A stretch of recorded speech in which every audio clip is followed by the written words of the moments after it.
That's how I wish I sounded every time I sat down at the kit for the first time of the day, but the reality is I don't. I have to get warmed up first, so today I'm going to show you 3 of my favorite warm-ups.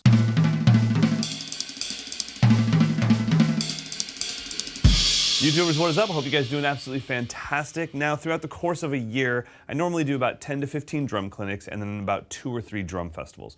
I already did the UK drum show earlier this year, and now I've got PASIC coming up in November. And it's been a decade since I did PASIC. Last time I was there, I looked like this.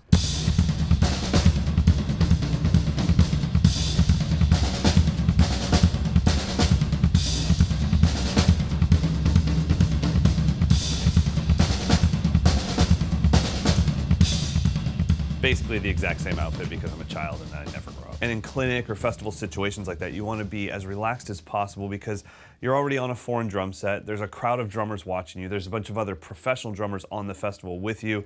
And so you want to be as you as possible, and you get a very limited time to warm up. So these warm-ups are very crucial to me. So the first warm-up I want to show you is what I call SAS. Stands for stupid ass singles because I'm just shocked that I've been playing drums for almost 40 years now and I still struggle to play singles between my hands and my feet, but it's a really great way to get reacquainted not just with the position of the drums, which is very important, but the feel of the bass drum pedal, because a lot of times I'm obviously just playing a foreign bass drum pedal. And this one is extremely simple. It's just 2 beats worth of 16th notes going around the kit. So I've got 1 E and a, 2 E and a. Then I repeat that exact same thing, but I put bass drum in between every note. 3 E and a, 4 E and a. Let's try it nice and slow. Please do it with me at 60 beats per minute.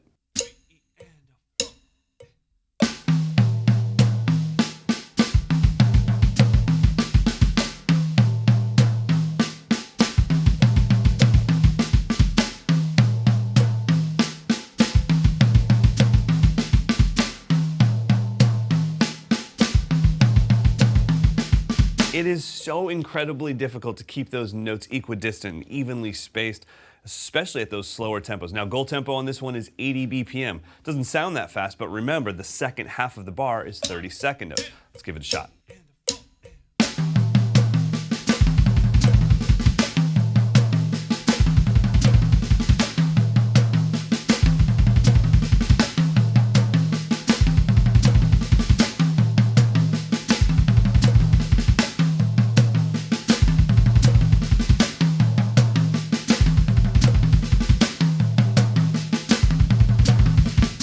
You don't have to, but you can keep the left foot going in quarter notes like I was doing. Gives you a couple coordination bonus points. All right, now on to warm-up number 2, sweeps.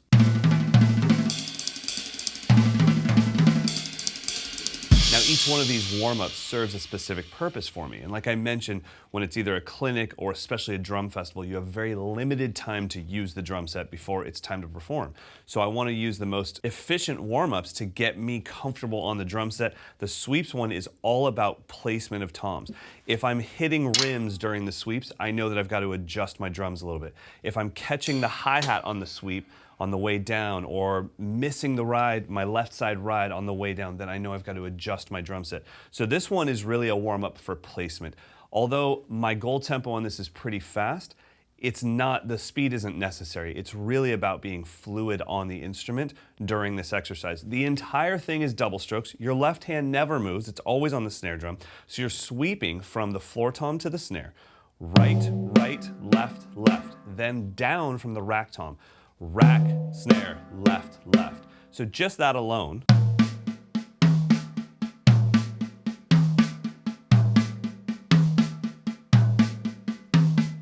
So you'll do 1 bar of that orchestration as 16th notes. 1 E and a, 2 E and a, 3 E and a, 4 E and a. Then your left hand moves up to the hi-hat. It'll never leave there. And you're sweeping from ride to hat, and then from, for you, most likely crash to hat. For me, I have another ride here. Sounds like this.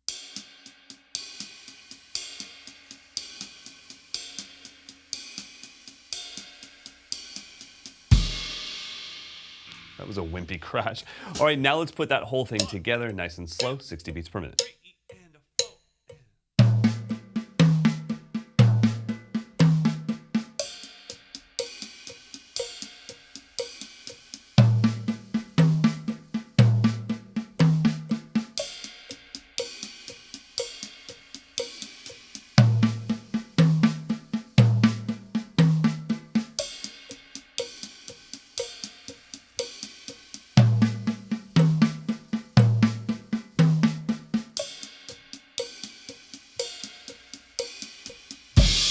find that as you speed up, that's where the problems come in. It won't be that you're not fast enough, it's that you start catching the rims or you start hooking the stick, and that's when, especially on a foreign kit, I start to adjust things, because I think, well, what if I did a little 9-stroke sweep?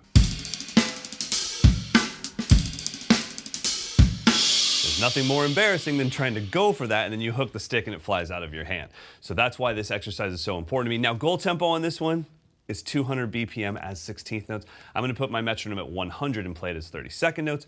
You're more than welcome to try it with me. That sentence came out way more condescending than I meant it. You're more than welcome to try it with me, but you have no shot.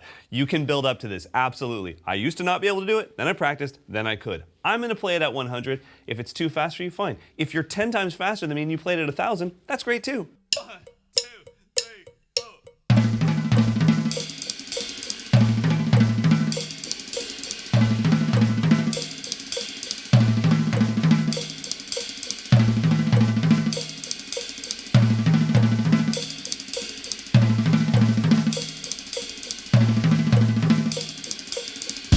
Did you see the concentration in my face? I didn't see it, but I sure as heck could feel it. I was like, why is my jaw so tense right now? It feels like the bottom of it's just drifting to the left. Oh my God, this is hard. That one is just a high wire act. Literally, you're just making sure that the kit is perfectly placed for you to fly around the kit. All right, into warm-up number 3.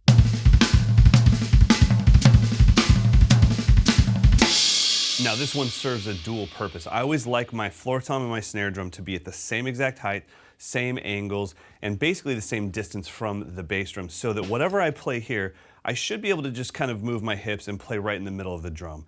And that way I'm just swiveling rather than surfing all over the drum set.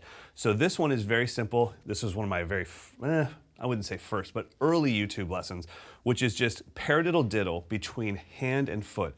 So right, kick, right, kick, kick, paradiddle-diddle. I'm doing 2 of those with my right hand. Right, kick, right, kick, kick, right, right. Then, same thing, left-handed. Left, kick, left, kick, kick, left, kick, left, kick. But the key here is orchestration. So I'm gonna take the bass drum out just so you can see what the orchestration is with the hands.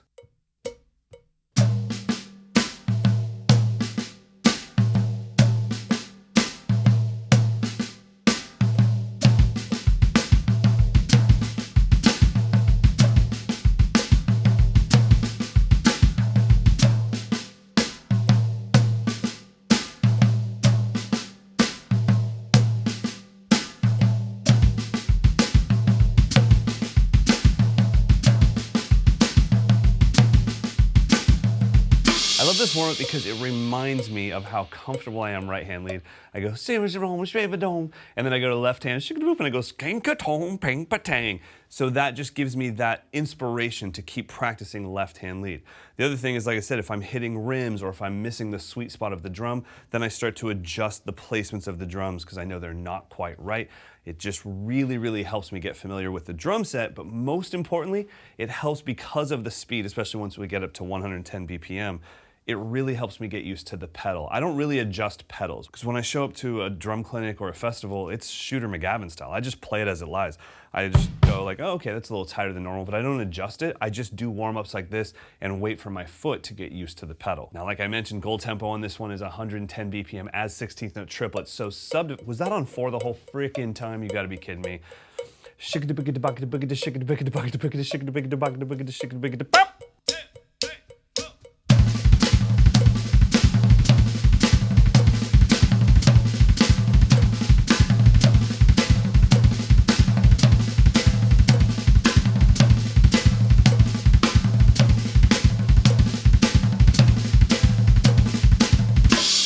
All right, YouTubers, so I hope you got something out of this. I hope you'll practice these 3 warm-ups. Remember, speed is not the goal here. There is a goal tempo eventually, but the real goal is to learn about your drum set and to get comfortable with your drum set before you start improvising, before you start trying to be at your peak. You gotta warm up first. So learn these warm-ups, have fun with them. Some of them can actually be really cool fills. Be patient with yourself, and until next time, go practice.